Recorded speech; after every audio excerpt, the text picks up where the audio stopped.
Amen. Tayo ay manalangin panandalian. Lord, salamat sa kabutihan mo, Panginoon. Salamat dahil nagising kami. Salamat sa bagong buhay na kami ay humihinga at kasama namin ang mga anak mo sa lugar na ito. Dalangin po namin ang kapuspusan ng banal na Espiritu, na lagi namin alalahanin na kami ay anak ng Diyos at ikaw ang aming Kristo noon, ngayon at magpakailanman. Tulungan niyo kami na maunawaan ang salita mo. Bigyan niyo kami ng puso mapagpasalamat, isip na nakatuon kay Kristo at bibig na ipapahayag lang si Kristo. Salamat, Panginoon. Ito po ang aming dalangin. Pangalan ni Jesus. Amen. Ayan. Ang lahat po ay pinagpala. Amen. Ano po ang ating title last week? Last week, ano po ang ating title? Enjoying the abundant grace of God. Pinagpala ba tayo the whole week? Amen. Pinagpala tayo, no? Always see things sa magandang bagay. Hindi kung saan tayo nagkamali, hindi kung saan tayo, nagkaroon ng problema, sitwasyon na hindi maganda. But sabi nga, always count the blessing, not the problem. Okay? Kasi mas maraming blessing. Hindi man tayo aware o hindi tayo aware na maraming blessing ng Diyos sa atin. Okay? So this time po, the title of our message is The Power of Real Prayer. Okay? Lahat po ba ay nananalangin? Amen. So nawa po, maranasan natin ang panalangin. Ang tema po ng ating pag-aaralan sa umagang ito is about talking to God in real. Okay? Person, way that brings real result. Okay, kapag nag-pray tayo, ang gusto natin masasagot agad, di ba? Yun ang gusto natin. When we pray, you want answer. Sabi ko nga kanina, everybody prays and you say yes. Nakita niyo po ba o na-notice niyo ba na lahat ng tao na nagpupunta o hindi nagpupunta sa church, they also pray. No? Kahit hindi sila nagpupunta sa church. One time, meron akong kausap. Tara mag-church tayo. Sabi niya, teacher, okay lang naman ako, nakakapag-pray pa naman. No? Pero kadalasan, ang sinasabi nila, kapag in-invite mo sila sa church, pag-pray na lang po ako. Okay, ito po yung prayer request ko. No? We answer like that. Pero, sa mga kabataan na narito, when you experience, for example, meron kayong mahirap na exam, final exam, mahirap yun, di ba? O kaya naman, yung crush mo, hindi nagre-reply sa'yo. O kaya naman, meron kang family member na may sakit. Ano nasa isip natin? No? Everyone turn somewhere to help. Lord, ano kaya? No? And then, sabihin natin, Lord, tulungan mo naman ako. Kapag may hindi magandang nangyayari sa buhay natin, automatic, Lord, I need your help. Yan yung ating tanong sa Panginoon. No? But the real question is, are we praying to the right person? In the right way? Or in the right reason? Nananalangin ba tayo ng tama? No? Ito po, tutulungan natin paano tayo manalangin ng tama. Point number 1. Why does everyone pray? Bakit ba tayo nananalangin? Kahit yung mga tao na hindi naniniwala sa Panginoon, hindi nag-church, they pray sometimes. Kahit iba yung religion nila, they pray. Because deep down, we know that there is something bigger than us. Na hindi natin kaya. Alam natin yan. Na hindi lahat, hindi natin kaya. No? Ecclesiastes chapter 3, verse 11, God put the longing in our heart. Kaya pag di na natin kaya, mapapaluhod ka na lang, Lord, please help me. No? So think about the people who experience or react dun sa mga crisis. Katulad nito, may bagyo. Have you watched the news about Cebu? Yung bagyo sa Cebu? Imagine, no? Isang iglap, wala na yung bahay nila, second floor. Yung mga sasakyan nila, isang iglap, wala na. Paano nagre-react yung tao sa mga ganitong crisis? Earthquake. Ano pa? Ano ba yung mga problema na dumarating sa atin? Sa mga kabataan, yung mga pag-aaral natin, ang hirap mag-aral. Madali po bang mag-aral o mahirap? Mahirap, no? Ano yung una nyong iniisip kapag nandun tayo sa situation na yun? Oh God, please help me. Lord, kukunin mo na ba ako? No? Imagine kung ikaw yung nandun sa tuktok ng bubong. Then bahang-baha. Ano kayang nasa isip ng mga tao na yun? Ano kayang nasa isip mo kapag nandun ka sa kalagayan na yun? So we are blessed kasi wala tayo doon. Wala tayong aambag sa kanila, pero meron tayong maitutulong. Ito yung panalangin. Did you pray for them? Buti na lang, wala sa amin yun. No? But do you have a heart to pray for those people? No, tayong mga anak ng Diyos, gagamitin tayo ng Panginoon to extend our help through prayer. Kaya pag-prayin po natin, no, yung mga taong nakaka-experience na. No? Meron tayong instinct. Our hearts are wired to reach out for help. Automatic yan, instinct, na hihingi tayo ng tulong. Kapag napahamak ka, meron ka agad kukontakin right away, di ba? Kapag may nangyari sa'yo, you are thinking na, sino ba yung taong tutulong sa akin? Meron tayong instinct. And that's what prayer really is. Ganun yung panalangin. Reaching out to God. Lagi natin i-reach yung Panginoon. Kung ano man sitwasyon mo ngayon, okay man, hindi okay, lagi natin hanapin yung Panginoon. Iniisip nyo na ba? Ikaw kung sakali, meron kang magbahay, magandang bahay, may nasakit ka, may trabaho ka. Iniisip mo ba, okay naman yung buhay ko, hindi ko na kailangan ng Diyos. Try mong isipin yan. Kahit meron ka ng lahat, your life is purposeless without God. Remember that. Kaya, bakit may church? No, bakit natin kailangan kilalanin si Jesus? Dahil tayo po ay may spirito. O yung iba, kaya natin, no, Inan Atienza, 19 years old. No, nag-suicide siya. Pero kung isipin mo, parang ang galing-galing niya social media, pero siya kahit ano. Pero bakit niya napiling gawin yung bagay na yun? Sige, sabi natin, because of depression. Because Satan is there. Akala mo meron ka na, akala mo okay na, no? So always think about that. And tayo, ibang-iba tayo. Sabi ko nga sa inyo, we are different from other people. You are blessed kasi nakilala mo si Jesus.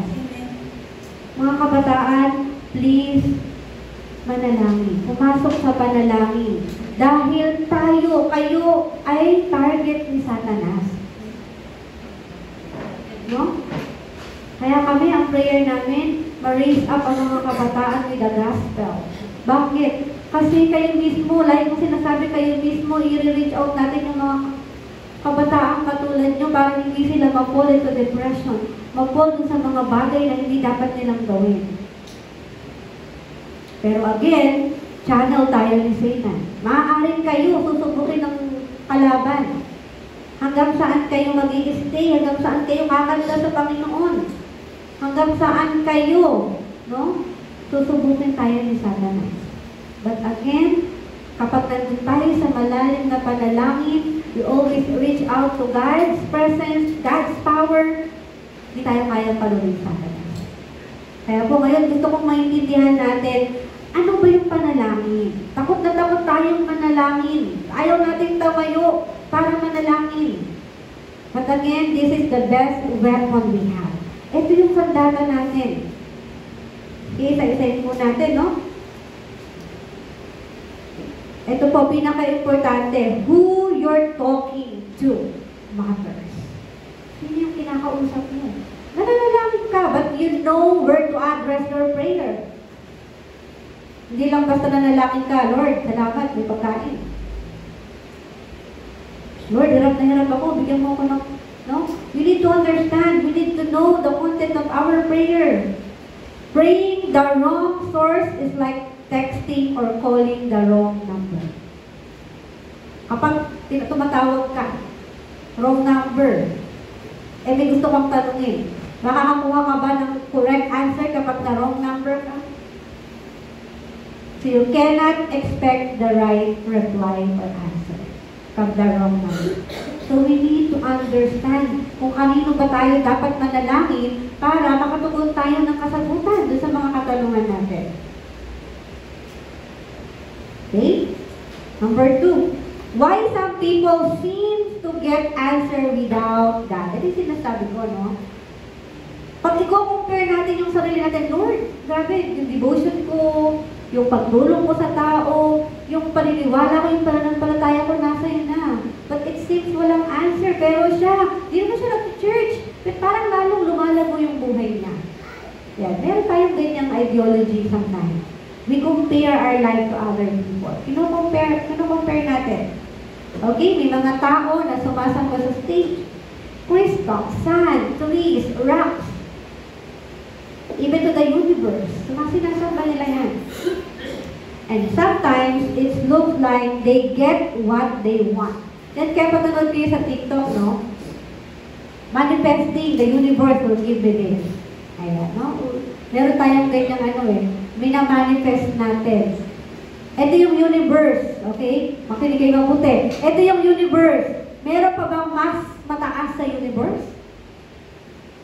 Sino bang gumawa ng universe? Si God. Bakit tayo magmamanifest sa universe? Bakit tayo magmamanifest sa rock, sa sun, sa statue, sa mga bagay, sa cellphone? Lahat ng bagay na nakatuon ka, that's your God. Kahit yung asawa mo, anak mo, kung doon ka nakatuon, that's your God. That's your idol. But remember, there's more than bigger than those things. Yun yung Panginoon. Kaya mag-manifest tayo in the name of Jesus, hindi sa mga bagay na nakikita natin. Power of confession. Kung ano yung sinasabi natin, kung ano yung binabanggit natin, it will happen. Kaya why not we choose yung ating manifestation na si Jesus lang ang tutugon sa atin. 1 Corinthians 10:20, no, but the sacrifice of pagans are offered to demons, not to God, and I do not want you to participate with demons. Ano po yung mga pagans? Pag sinabi pagans, in the early people sa Bible, sila yung mga worldly things na tao. Sila yung mga idol worshiper. So sabi ng Panginoon dito, yung lahat daw ng ginagawa ng mga tao noon, pati ngayon, no? Ino-offer daw yun sa demons. And ayaw ng Panginoon na mag-participate tayo sa mga ganong bagay. Okay, kung mangyari, ito simple lang. Napunta kami ng Manila kahapon. And then yung asawa ko, he keeps on listening sa preaching ng ibang religion. Dati hinahayaan ko lang siya kasi alam ko lang nakukunin doon magandang teaching. Pero na-realize ko, nag-pray ako, ayoko kasi ma-offend siya na mag-cause ng away namin, no? Then sabi ko kahapon, Dad, itigil mo na yung pakikinig sa ganyan, akala mo okay lang pero hindi okay. No, you know what I mean? Na sometimes, yung ginagawa natin, it looks like, okay naman same lang naman, nagpupuri naman ako sa kanya. But again, you have to be careful. No? You have to be careful kung sino yung tinatawag mo, kung sino yung pinakikinggan mo, kung sino yung pinaniniwalaan mo, you have to be careful. Kasi baka nililin lang ka na ni Satanas. And then, pinatay niya. Hindi ba na yung ano? So, thank you, Lord, kasi nakinig yung husband ko sa akin. Alam mo, it's really hard kasi I supposed to follow my husband. No? Pero ako'y ginagamit ng Diyos. So, pinatay na yun, yung teaching na yun. You always do that kapag nag-travel kami. Papatanggal ang stock niya. But I have this, alam niyo yung lakas ng loob para sabihan niya. Kasi hindi ko masabihan kung dapat niyang gawin kasi nahihiya ako. Pero sabi ko sa kanya, Dad, itigil mo na yung pakikinig sa ganyan. Kasi it looks like na okay lang, pero hindi okay. Sabi ko sa kanya. Tapos nilipat niya. So, tumahimik na ako. Nakita mo doon yung pagkilos ng banal na spirito. So again, kung kilala niyo na si Kristo, magtuon lang tayo kay Kristo. Hindi na sa ibang bagay. Kasi baka gawin ni Satanas na channel yan for you na para malayo ka sa Panginoon. Kaya importante na you are assured sa inyong kaligtasan. Okay? Okay, meron ako example dito. Mga kabataan, no? Imagine someone who cheats on a test and still gets a good grade. Siyempre, pag nag-cheat ka, perfect. Halos ma-perfect mo, nag-cheat kayo. And then, tinawag yung pangalan mo. Kunyari, Christopher. 49 out of 50. Wow. Okay, 50 out of 50. It looks like success, di ba? Ako, naka 1 point na naman ako sa crush ko. Tutuwa yan kasi ako yung naman muna sa klase. It looks like success. But it's not real success. No, the same. Kapag meron tayong false prayer, it might look like blessing, but it doesn't bring peace. Kaya do things with integrity. Ano yung integrity? Gawin mo yung bagay ng tama kahit walang nakatingin sa'yo na tao. Remember, alam ng Diyos lahat ng ginagawa natin. Alam niya lahat ng ginagawa. Alam niya yung bilang ng buhok mo, balahibo mo, pilikmata mo. Alam niya yan eh. Yung paggagawin mo. Do things with integrity. Kahit walang nakatingin. Lord, pupurihin kita. Kahit walang nakatingin, gagawin ko tong bagay na to glorify God. Alam niyo po, takot akong gumawa sana ng pagkakamali. Kasi baka mamaya malaman, di ako din yung ano. I remember, yung nag-aaral kami sa Bible School, ang aking pong asawa ay nasa ibang religion. So yung mga professor namin, kino-call out kami. I think 4th year na ako nun, graduating na kami. Ini-encourage na kapag nagkaroon ka ng partner, sana, nag-i-encourage kami na nasa Bible School na ang piliin mo yung kasama mo na sa church. Kasi para hindi na mahirapan ka. Pareho na kayo ng pinaniniwalaan. So ako naman yun yung thought ko. Kaya, I think 4th year college, 19 years old, wala pa akong boyfriend yan. Pero crush na crush ko kasi itong asawa ko nung high school eh. Imagine, crush ko sa'yo. Magkwentuhan mo tayong konti. Then, sinagot ko siya, nag-aaral pa ako. Alam kong mali eh. Kasi iba yung religion niya sa religion ko. Then, kinall out kami ng mga pastor. Sino dito yung may boyfriend or partner sa labas ng Bible school? Kasi minsan nandun din yung mga boyfriend nila sa loob ng Bible school. Sa labas, tapos ibang religion. Tumayo ako agad. Isa-isa kami pinaharap sa ganito. Asan yung boyfriend mo? Andun po. Anong religion niya? Ganito po. Talagang sinabi ko. Kasi matatakot naman ako magsinungaling. O sige, break mo yan. Sabi ng isang pastor. Tapos may isa pang pastor, sabi sa akin, hindi ko rin siya ng boyfriend mo, hindi kayo magtatagal. Maraming ganyan. So, sabi ko, Lord, sige na, alisin mo na siya, Lord. Dahil ang prayer ko, alisin mo na siya, Lord, kasi mahihirapan lang ako eh. Alam ko namang pagagalingin mo ko, sa una lang masakit yan. Alam ko pagagalingin mo ko. Yan ang prayer ko. Then si Pastor Jam, isa rin si Pastor Jam, si Ma'am Sara. Oh, your boyfriend is not like, ganyan, believer. Alisin mo na siya, isa rin sila. Pero alam niyo, sabi ko sa kanila, pag po ba hiniwalayan ko tong tao to, maraming magiging masaya? Yan yung tanong ko kay Moksanin. Okay, sabi ni Moksanin. Kung mahal mo, pag-pray mo. Pakinintinyo ko pa din. Pero madaming consequences, madaming trials, madami, hanggang ngayon madami. Pag nakita ko doon, how how prayer works. Unti-unti nga lang, hindi agad.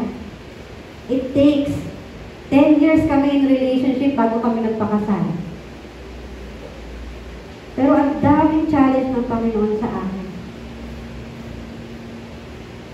Sabi ko, Lord, di ba yung believer, para sa non-believer, to save the non-believer, iniba ko na yung prayer ko kasi pumasok na ako sa relasyon hindi dapat eh. So, iniba ko na yung content ng prayer ko. Dati, oh Lord, sige, hindi ako mag-boyfriend ng non-believer. Yan yung talagang ano ko dyan. Eh, pumasok ako sa ganung sitwasyon. So, iniba ko na yung content ng prayer ko. Lord, di ba, kami ng mga anak ng Diyos, gagamitin mo to save yung mga hindi anak ng Diyos. So, nabago yung prayer ko. Then, in God's grace, andyan pa naman, kahit maraming problema, kahit maraming challenges. But gusto kong makita niyo mga kabataan, no? Panalangin, importante. Manalangin tayo araw-araw. When you pray to God, you are not chasing luck. Kasi pagpapalain ako pag pinag-pray ako eh. But when you pray to God, you are building real relationship with the Creator. Relationship yung binibuild natin, even sa partner. Kung wala kang partner ngayon, you have to pray for your partner. Mas piliin nyo na yung nakatuon sa Diyos. No? Piliin nyo na yung kilala na yung Diyos para hindi nyo ma-experience yung na-experience ko, mahirap. No? Pero kung mag-i-stand kayo at talagang gustong-gusto nyo yung tao na yon, you have to pray. You have to pray for him, you have to pray for her. Okay? Pangatlo po, you need salvation to really connect with God. Kailangan ligtas ka. Kailangan ligtas ka na. Tanungin ko nga po kayo, nasaan si Kristo? Nasaan si Jesus? Ano, parang bibigyan ako sa puso ko ba? Nasaan po si Jesus? Puso. Sa puso. Paano siyang napunta sa puso? Simula nung tinanggap natin yung Diyos sa ating mga bibig, of course, sa ating paniniwala, tayo po ay naging anak ng Diyos. Kailangan may assurance tayo, anak ako ng Diyos, ligtas na ako. Pag namatay ako, saan ako pupunta? Saan po? Doon po sa gitna kasi po, saan po tayo mapupunta pag namatay tayo? Kailangan may assurance. Sa langit po ako pupunta dahil po ako ay anak ng Diyos. Wala pong gitna. Langit at impyerno lang po. It's your choice. No? It's always our choice. Masaya, malungkot, langit o impyerno. So it's up to you po. Bago tayo makakonekta sa Panginoon, dapat po tayo ay may kaligtasan. Unang-una, before sin, Genesis 1:27, Adam had open communication with God. No? Nagkaroon siya ng, as in, like FaceTiming. Without lack or distance. Si Adam, meron siyang communication sa Panginoon. Naranasan niya yung power, naranasan niya yung enjoyment, yung tunay na kasiyahan. Pero pagkatapos, after the sin, Genesis 3:11 and Ephesians chapter 2 verse 2, but sin broke that signal. Okay, ulitin po natin ha. Si Adam noon, meron siyang personal connection with God. It's like kapag nag-FaceTime ka, walang signal, walang lag, walang distance. Pero because of the sin, broke that signal.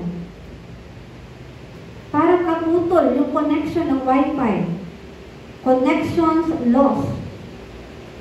Again po, prayer without Jesus is like trying to use phone with no signal. Kahit may latest iPhone ka pa. Kapag walang network, kapag walang internet connection, walang message. No message will go through.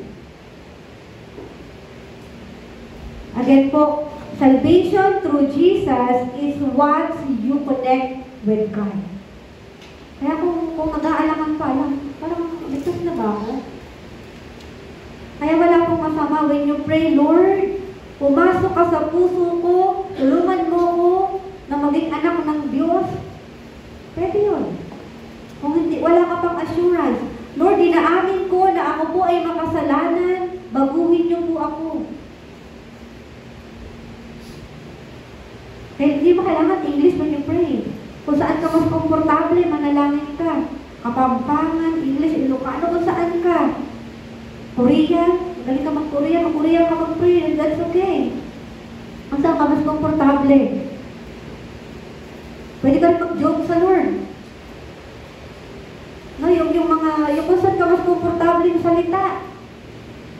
Hindi yung joke na nonsense, ha? What I mean is yung mga, bisa natatawa ka, pag nagkukwento ka sa kaibigan mo, sa close friend mo, may mga, kung saan ka mas komportable ng salita para makapag-pray ka. Salvation through Jesus is what connects you to God, no? And then, it will turn the signal back on. If you remember your identity, anak ako ng Diyos. I have the right to ask. Anak ako ng Diyos, I have the right to cry to God. Number 4 po, why some unbelievers still get answers. Pag sabing unbeliever, sila po yung mga hindi naniniwala o hindi tinanggap si Heso Kristo o hindi mga anak ng Diyos. We call them unbelievers. Okay, tandaan niyo po kasi we tend to compare Bakit siya ganito yung buhay? Bakit ako naniniwala ganito yung buhay? Okay, tingnan po natin. Some answers are just coincidences. Others might from dark, the spiritual forces that deceive people. 1 Corinthians 10:20, ito yun. No? Yung nag-o-offer sila, yung mga pagans, they offer to demons. Na akala natin answer, but it's from the dark spiritual forces. Again po, si Satanas, sumasagot din yan ng panalangin. Kaya nga, we know kung kanino tayo mananalangin. Importante yun. Where do you address your prayer? Kaya nga, when we pray, Lord, give me strength in the name of Jesus. That's importante yan. Sa dulo ng ating panalangin. Binibigay mo yung panalangin mo kay Jesus. Kapag wala kang in the name of Jesus, ayan, nakahang yung prayer mo. Nasaan napunta yung prayer mo?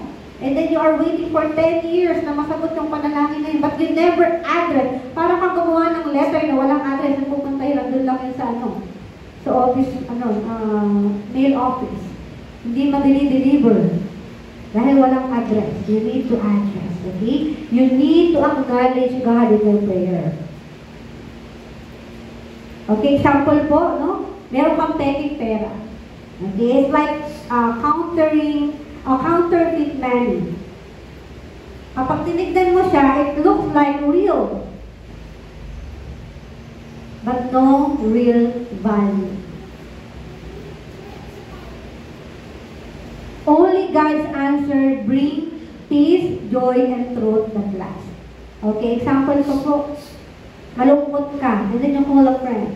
Meron kang one call away. Inom naman tayo or coffee tayo. Okay? So, lumabas kayo.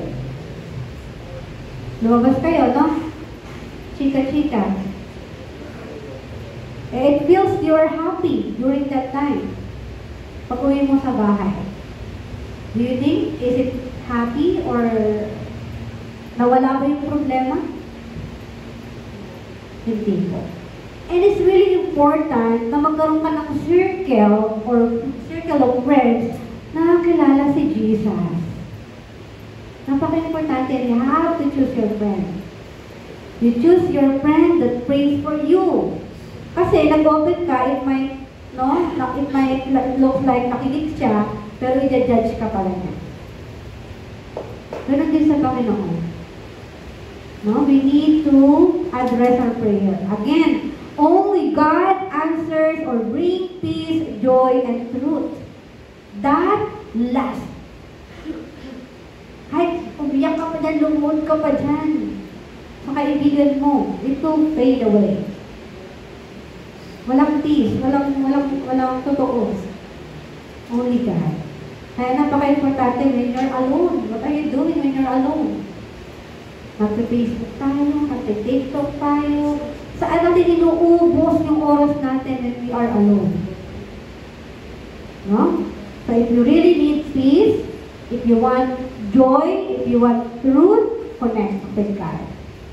Point number 5 po, how to pray and see result. Ayan. Ito yung pinakagusto natin. When we pray, we want answers.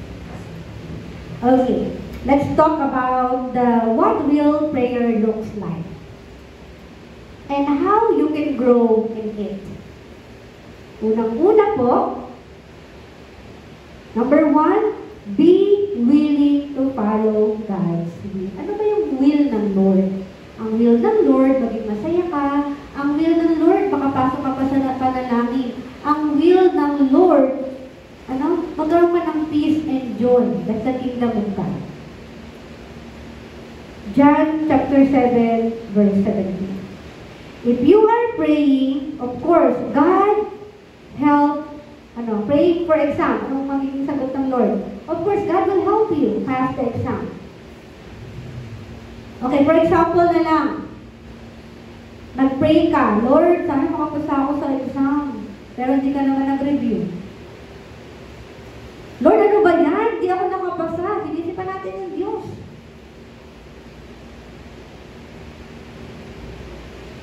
Hindi po yun ang prayer. Kailangan, nanalangin ka, may gagawin ka. Pray with action. Lord, nawa po nakabayan ako ng aking mga pinagkakautangan, ang dami kong problema sa bahay. Hanggang doon na lang ba? We need to act, we need to do something. And the Lord will give us answer. Tignan po natin yung pagkakaiba ng prayer without action and prayer with action. Unang-una, are you willing to follow God's will? So if not, do not expect answer. Automatic yun. Pangalawa example, if you pray for a relationship that you know is toxic or not God's plan, you might not like His answer, no? Kasabihin ng Lord, though, pag sumagot ang Diyos ng no, it is for our protection. Pag sumagot ng Lord ng yes, definitely, that's yours. Pag sumagot ng Lord ng wait, maybe the Lord is making better things. Doon pa siya, pinapanalangin mo. No? So we need to know what is sagot ng Lord. Minsan, ang sagot ng Lord, it took 10 years. Ang prayer natin, yumaman. How old are you now? Are you 20 years old, 30 years old, 40 years old? Ang prayer natin, yumaman. Yayaman ba tayo ng isang snap lang? Sometimes, it took 10 years, 20 years. Kasi kailangan nating pagpaguran yan. Kailangan makita ng Lord, are you ready for my blessing? Your vessel is ready ba? So, minsan ganun yung sagot ng Lord sa atin. Ang pangalawa po, we're asked to see answer or result. Pray in Jesus' name. Ito yung sinasabi ko. Pray in Jesus' name. John 16, 24. Saying in Jesus' name, it's like magic. No? Parang magic. It's about praying the way Jesus would. Kaya po, pag binasa mo yung Bible, no? Be like Christ. Hindi yung kung paano siya makapangyarihan. Hindi po, kung ano yung ginawa niya, nagbakumbaba. Meron siyang grateful heart. Meron siyang humility. No?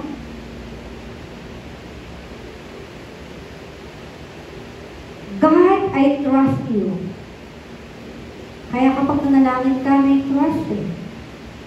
Parang pag nag-invest ka. Sino yung nag-invest dito? Pag nag-invest ka, kailangan either mag-fail or maging success. Meron kang ganyan, kailangan ready ka magpatalo. Kasi pwedeng ganun. Pwedeng yung answer mo, pwedeng yung prayer mo, makasagot o hindi, nakatugon na sagot. Kaya nga, Lord, I trust you. I give my life to you. Fully trust ang kailangan ng Diyos. And then, definitely, you're gonna receive answer. Okay, for example po, meron tayong mga business or meron tayong mga ginagawa na we need the information of other people. Okay, when you borrow someone's name to get in somewhere, meron tayong mga ganyang situation, no? You better actually know about that person. Dapat alam mo yung information niya. No? It's like, kasama mo talaga siya. Alam na alam mo yung buhay niya. Ganon din po ang panalangin. When you pray in Jesus' name, heaven recognizes the relationship. Ay, anak ko yan. Definitely. Ito yung sagot. Mararecognize ng Diyos if you truly pray with trust, no? And then, ano pa po? Be persistent. Pag sinabing persistent, ano yun? Maging matyaga. Magpatuloy ng hindi sumusuko. Nag-pray ka ngayon lang. Lord, pagalingin mo po ako. Ngayon lang. Ngayon ka lang nag-pray kaya ulit. Hanggat di ka gumagaling, huwag daw titigil. Hanggat di mo nakukuha yung sagot, huwag daw titigil. Sabi ng Diyos, until you get there. Hanggang sa makuha mo siya. Imagine po ako yung asawa ko, pinag-pray ko yan 10 years. Tapos kinasal kami after 10 years. Sino yung, may mga alam dito kung gaano ko kasi nabaptize yan. No? Sino kasabay niya nabaptize? Kayo yata yun eh. No? Kayo yung kasabay ni Billy nabaptize. My heart is full of joy that time. Kasi talagang pinag-pray ko sa Lord. Alam niyo ba, 5 years na, Lord, sige na, alisin mo na siya. Kasi, minamak na ako ng mga tao, sinasabihan na ako ng tao na dapat hindi ganyan. So, para maiwasan ko yung ganong naririnig ko sa ibang tao, sige Lord, alisin mo na yan. Alisin mo na sa akin yan, Lord. Hindi pa rin inalis ng Lord sa akin. Pinatunayan ng Lord na kaya niyang baguhin isang tao. Kaya kung yung partner nyo, di pa kilala yung Diyos, please pray for him. Pray for her. Importante na kasama natin sila sa church.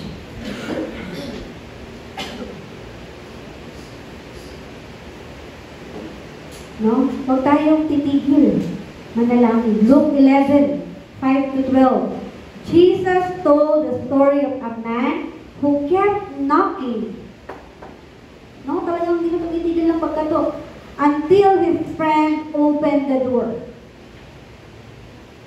Persistence in prayer doesn't bother God. Remember that, Yung hindi mo pagtigil ng panalangin, hindi na babother ang Diyos. Hindi siya nakukulitan sa iyo. Ako, Lord, paulit-ulit ako, Lord, pasensya ka na yan.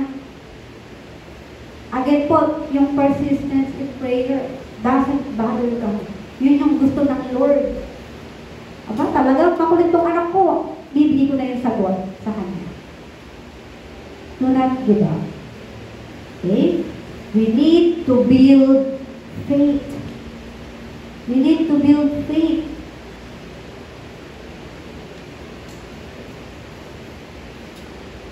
No? Think about how you keep refreshing your phone. No? Nire-refresh mo yung phone mo para makareceive ng mga notification, answer. You keep on refreshing, even your computer, para hindi mag-lag.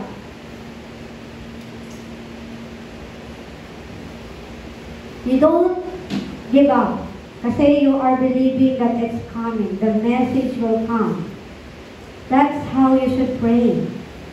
With expectation. When you pray, eto na tayo, Lord, sana po experience ko naman yung ganitong bagay. Meron tayong word na sana.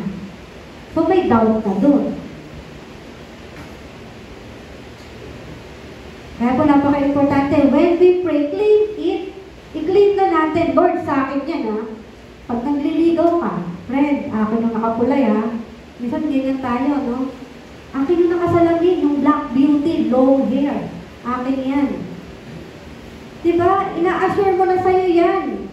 Na dapat when we pray, ganun din tayo. Sana mapunta siya sa akin. Diba? Iba yung may doubt sa yung claim it. No? Parang nag-gets ko mga ngiti ng mga kabataan natin. Yung malakas ang instinct ko dyan. Don't give up. Persistence. Persistence, no? Don't give up when you pray. Nag-chat sa akin si Sir Dong. Sabi daw ni Reverend Cho, hindi pa raw siya makaget over sa nangyari kapag bisita dito. Sabi ko, bakit gusto ko marinig yung details na sinabi ng pastor. Sinend niya yung pulpit, yung message, diba, sa YouTube. Pinakinggan ko, Korean, hindi ko maintindihan. Akala ko may translation. So sabi ko, ano bang sabi niya doon? Sabi niya na, tuwan-tuwa siya kasi may school, may mga tao, may nagpapatuloy.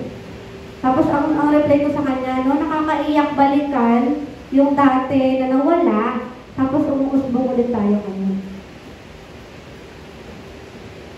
So that's prayer, because they pray for us. And we pray for our church. It doesn't matter kung dalawa lang tayo, tatlo lang tayo. What important is, may persistence. May pagpapatuloy. Nag-pray kami, Lord, we are praying for the worship team to be restored. Yung worship, yung praise and worship namin ma-restore. Na-restore ba? Pag sabi nga ng amen, kung na-restore? Amen! Nag-pray lang kami, pero eto na kayo.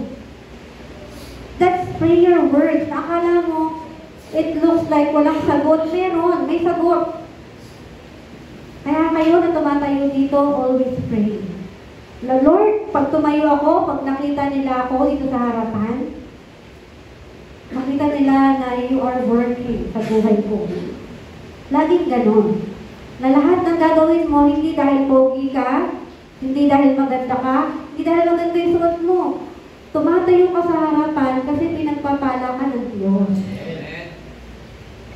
No? Kaya please, prepare. Always prepare. When you stand in front, laging paghandaan. Kasi mas lalo kang babaguhin, mas lalo kang pagpapalain ng Diyos kapag nag-lead ka na. Kaya I-challenge, no, mga kabataan, huwag magsasawa. Persistence. Huwag magsasawa na tumayo sa harapan. Dahil yung pagbabago, may process yan. Yung pagpapala, it takes time minsan. Pero magugulat na lang tayo, napapatalon na ako. Dati, nakaganyan lang ako pag nag-praise and worship. There's changes. May bago. Laging may bago. Nanginginig ka, nahawakan yung microphone. But time will come, punong-puno ka na ng galing na ibibigay ng Diyos. Kasi gusto mo magpuri sa Kanya. Next po. Again po, pray with expectation. Lagi kang mag-expect na sasagutin ng Diyos ang panalangin mo. Okay? Kasi kapag may doubt, it will take too long. Baka tayo makatanggap ng sagot. Pang-apat po, don't give up. Luke 18:1-8. Even when you don't see results, keep praying. God's timing isn't slow. It's perfect. Kaya yung timing ng Lord, pagkatagal naman, nilagkarinig na ako, ayaw ko na magsimba. Ang tagal naman niya akong sagutin pag sinagot ko siya eh. Pag sinagot niya ako, mag-i-stay ako, pag hindi, alis na ako. Minsan may ganyan tayong mga no? Pag mayroon kang panalangin sa may sakit, may panalangin ka sa relationship, may panalangin ka sa pag-aaral, when the right is good, when the timing ng Panginoon nandiyan na, perfect yun. Kaya minsan parang ang tagal, God is making a perfect one for you.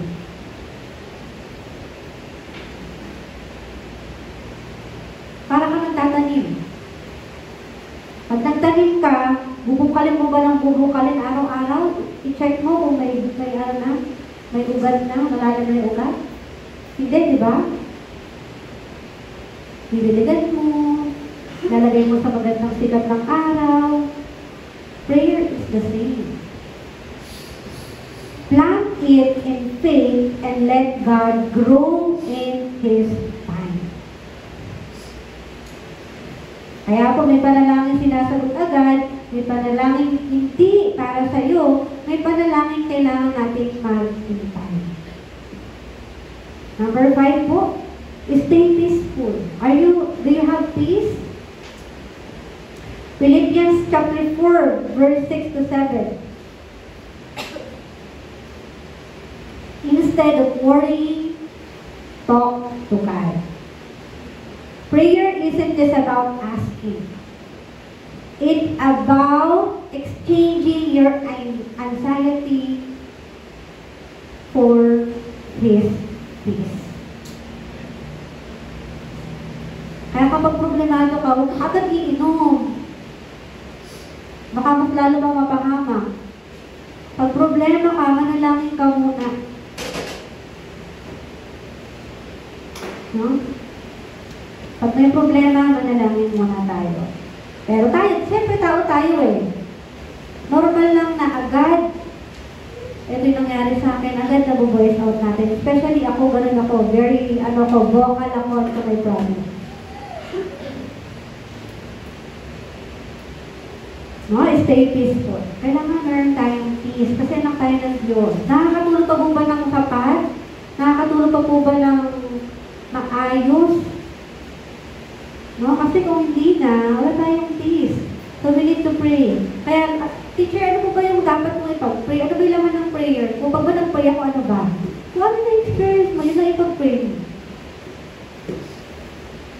Lord, nainis ako sa asawa ko, nainis ako sa boyfriend ko, girlfriend ko. Lord, di ako makatulog. Ganon.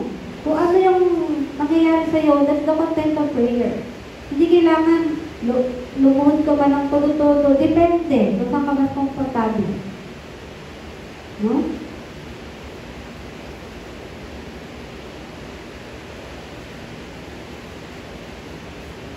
It's like when you finally vent to someone who really listens. Meron naman taong ganyan eh. Kapag may problema ka, nakasuporto sa'yo, may mga taong ganyan. Pero, hindi naman nawala yung problema kahit sinabi mo na sa tao na yun. Diba? But, your heart feels lighter. No, mas gumaan kasi may nakinig sa'yo. Ganun po yung nangyayari kapag nag-pray tayo. Kaya yung prayer, kapag nag-pray ka, may problema ka, nag-pray ka, hindi naman once na wala ka ng problema. Kaya nga, Lord, fill me with your Holy Spirit. Ano ba yun? When you say it. When you say it, yung Holy Spirit, gagamit na ng tao to solve your problem. Yung Holy Spirit, bibigyan ka niya ng wisdom, ng knowledge. Ito pala dapat. Ito pa dapat yung gawin ko. No? In decision making. You have to pray. No? Again po, pag nanalangin tayo, hindi right away, mawawala ang problema. Magiging gagaan. Okay? Sometimes it takes a week, it takes 6 months, pero na-endure mo naman yung problema. No? Number 6 po, the spiritual power behind prayer. Ano pong title natin ngayon? The power of real prayer. Again po, when we pray, dapat real, dapat totoo.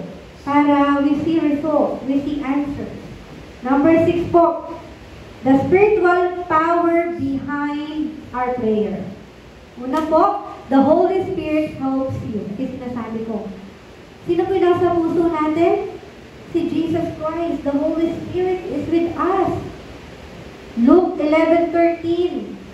No, sabi doon, yun tayo nga na masasama, kaya natin magbigay sa mga anak natin. How much more yung Panginoon sa ating scripture.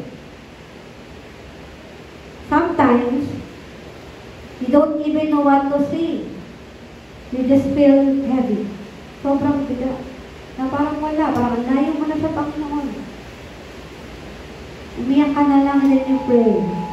Alam niyo po, the Holy Spirit translate your tears your thoughts and silence into prayer. Ito naman, lakas na yung bagyo. Ibibilisan na po natin. No, it's like autocorrect. No, kapag ka sa ChatGPT, ito yung pinag-uusapan namin ng nakaraan. Kapag mali-mali yung grammar mo, sabihin mo lang doon, correct the grammar. Autocorrect. No, even when you don't type it right, the Spirit knows what you mean. Minsan hindi natin naauutal-utal tayo magsalita. Minsan yung content ng prayer natin parang hindi tama. Pero the Holy Spirit will know. Alam niya na. Di mo pa nga sinasabi, alam na niya. No? Merong autocorrect na tinatawag. Pangalawa po, God's power works through prayer. Hebrews 1:14 and Daniel 10:10-20. Pwede niyo pong isulat yung mga verses natin, and then if you have time, basahin po natin sa bahay. Heaven moves when you pray. Angels works. God acts. Just because you don't see it doesn't mean it's not happening, ha? Minsan, we see is to believe it. Na parang kahit pag wala pa, parang wala pa yung sagot, huwag niyong isipin na hindi tinutugon ng Diyos. No, it's like downloading something. Pag nag-download kayo ng malaking files, may ano pa siya, di ba, loading?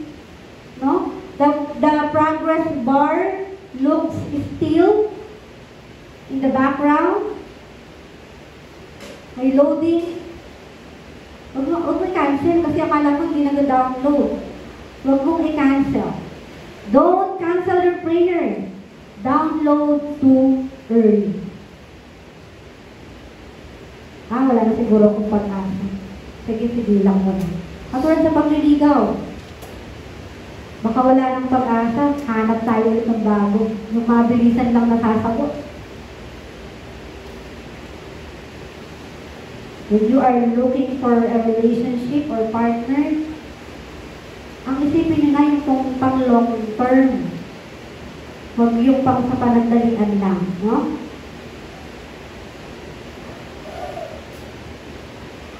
So, meron po mga example, mga biblical example sa Bible.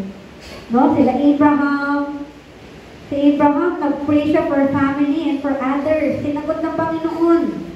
When you pray for your friends, for your loved ones, for your relationship, God listens. Si Elijah, prayed when depressed. Anong ginawa ng Panginoon sa kanya? God strengthened him. When you feel burnout, pray instead. No? Pray instead of shutting down. Kaya importante manalangin. Hezekiah, praying for healing. God gave him more time. No, healing kasi yun eh. Pagka minsan may sakit tayo, it took some time. Pero si Hezekiah, naghintay siya ng maraming time. Pero anong ginawa ng Diyos? God still heals and restores today. Isa pa po si Paul. Si Paul, nag-pray siya sa storm. Anong ginawa ng Panginoon? God saved everyone with Him. Ngayon, may storm. Manalangin po tayo. No? Your prayer can protect the people around you. Kaya pag may nag-open up sa'yo, lalo na mga kapatiran natin, ipanalangin natin sila. Kasi magiging talakasan kanila. Magiging talakasan natin yung bawat isa. Kaya nga siya lumalapit sa'yo kasi alam niya, tutulungan mo siya. Hindi man financially, hindi man physical, but through prayer. And you will understand yung tao na yun kaya siya nasa iyo. And the Lord will use you to help that people. For our conclusion po, talk to God like He's right there. Hindi natin nakikita yung Diyos, tama po? Pero yung pananampalataya natin, no? Dapat hindi to see is to believe. Dapat kahit di natin nakikita, naniniwala tayo. Prayer is not about or isn't about perfect word. Hindi kailangan perfect yung sinasabi mo. It's about real heart. Ano ba yung nasa puso mo. Kung galit ka, yun yung voice out mo sa Panginoon. You don't need fancy language. You just need honesty. Lord, ito kasi nangyari ngayon eh. If you can talk to your best friend, you can talk to God. Right? Pagka nga sa best friend, may topican pa kayo eh. No? Ganon. Pray or talk to God like He's right there with you. Eh, andyan naman talaga yung Diyos sa atin, nasa puso natin, di ba? Hindi nga naman natin mahawakan. Again po, no? When you pray, believe that He hears you. Trust that He knows what's best. And don't give up when it's quiet. No? When God is quiet, that's the time that He is working. Kaya pag feeling mo parang ang layo mo na sa Diyos ngayon, parang feeling mo pag di tinutugon yung prayer. Again, when the time is quiet, no? The Lord is working.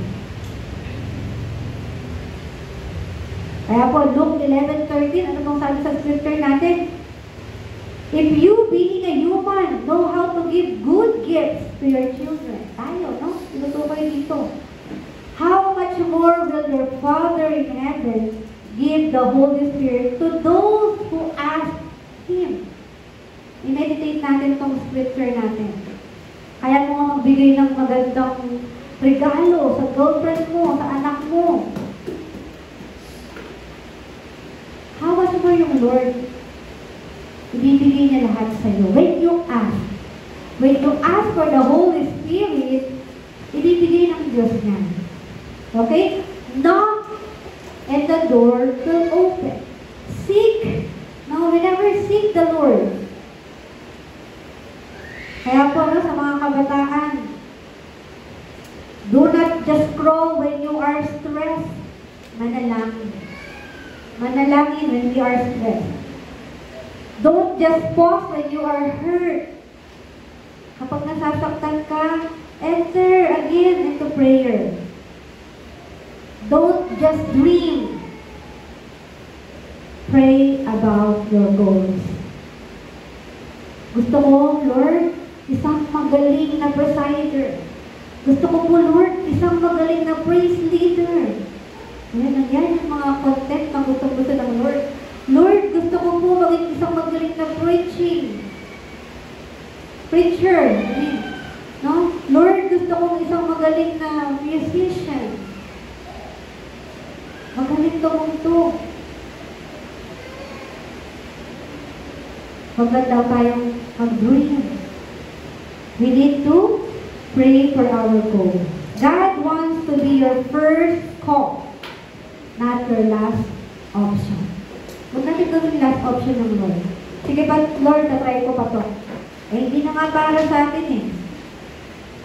We failed again and again because of our own decision.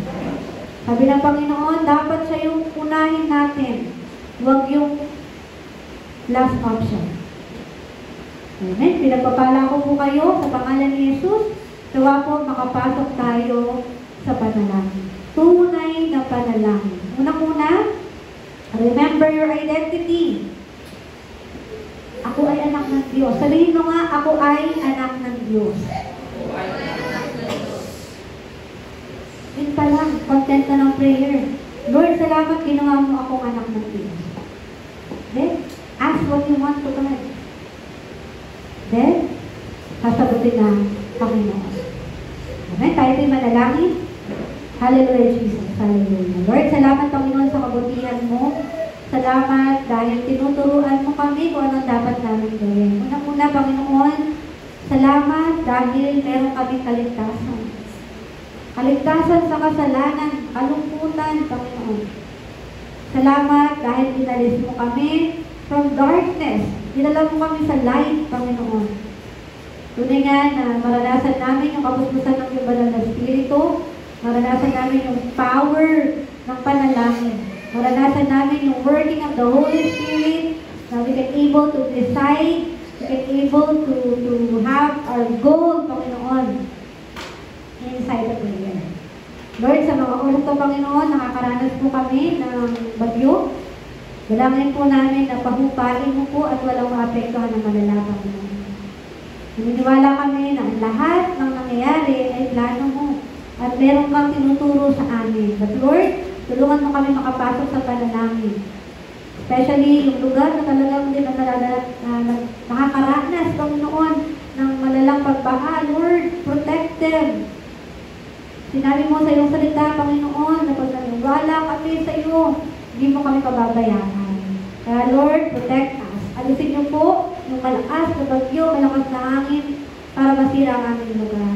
Tulungan niyo po kami na palaging tumungan sa iyo at ang buhay namin ay palaging makapasok sa pinakamalalim na panalangin. Salamat, Panginoon. Ito ang aming dalangin sa pangalan ni Jesus. Amen. Palakpakan po natin ang Panginoon.